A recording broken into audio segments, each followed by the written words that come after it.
So after finishing up Demon Slayer, I wanted to read something short and different before I begin my next long manga journey.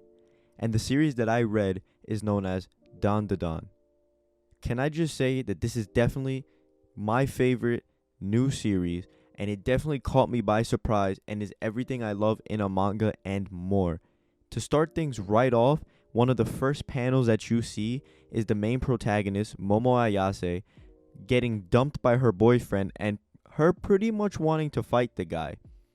And then we see how she acts in school. You know, she got a few, like, homegirls, and they're just talking about the whole relationship thing. But, she's there listening, but she's not really so girly like these girls are. So one day she's walking down the hall, and she sees this kid named Okarun from one of the other classrooms getting bullied. And, she doesn't like bullies or none of that, so she helps him, and he pretty much tries to be her friend. But she walks away saying, listen, I helped you to help you, but I'm not trying to be friends. But one thing leads to another, and they both get into a conversation about the supernatural and aliens. Now, Momo believes in the supernatural and curses, whereas Okarun believes in the aliens and extraterrestrial. Now, Momo does not believe in what Okarun believes in, and vice versa. They are not convinced by each other's beliefs, so they make a bet. So now the bet includes Momo going to an abandoned building where there are supposedly aliens, and Okarun has to go to this famous tunnel where there supposedly is a spirit. So whoever loses has to pretty much be the person's servant for like a month or something like that. So they both decide to do that. So they both go to their respective locations on the same day, and what happens from there is really just a bizarre and twisted journey, and it's just everything I love and more. The twist and journey that this story takes just amazes me and brought me on a ride that I can't wait to continue being on. Like, honestly, this manga is only 21 chapters, guys, and at the time of recording this video, and from those 21 chapters alone, I can say with 100% certainty that this is going to be one of my current favorites. By the time it's done, it'll be probably in my top 10, like, no lie. The mangaka is Yukinobu Tatsu, who's actually a former assistant of Tatsuki Fujimoto, who created Chainsaw Man and Fire Punch, and also Yuji Kaku, who's the mangaka of Hell's Paradise. So I can definitely see through the artwork and everything what Tatsu really learned from his time as an assistant, and you really see him use what he learned from Chainsaw Man and Hell's Paradise, and you see how he turned that art style and made it his own. Because after reading Dandadan, I believe that this may very well be one of my, if not my favorite art style in manga.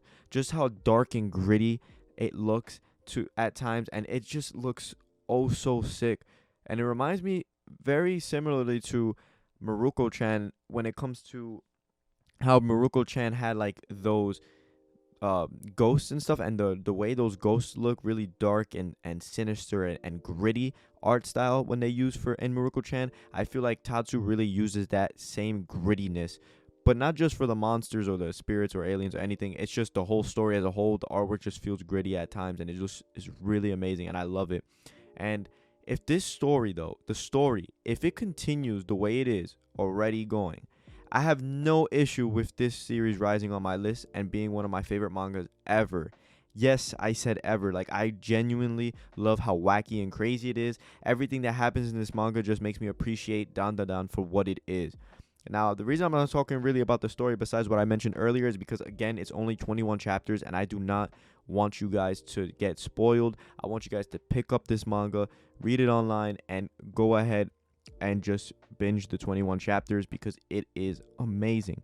I cannot wait to see what Tatsu has in store for this manga. I can't wait to hopefully get an English release and potentially an anime, because I think this series will have the same effect as Chainsaw Man, especially in the manga world, in the fact that I mean that the volumes might go out of stock and get overpriced on sites like eBay.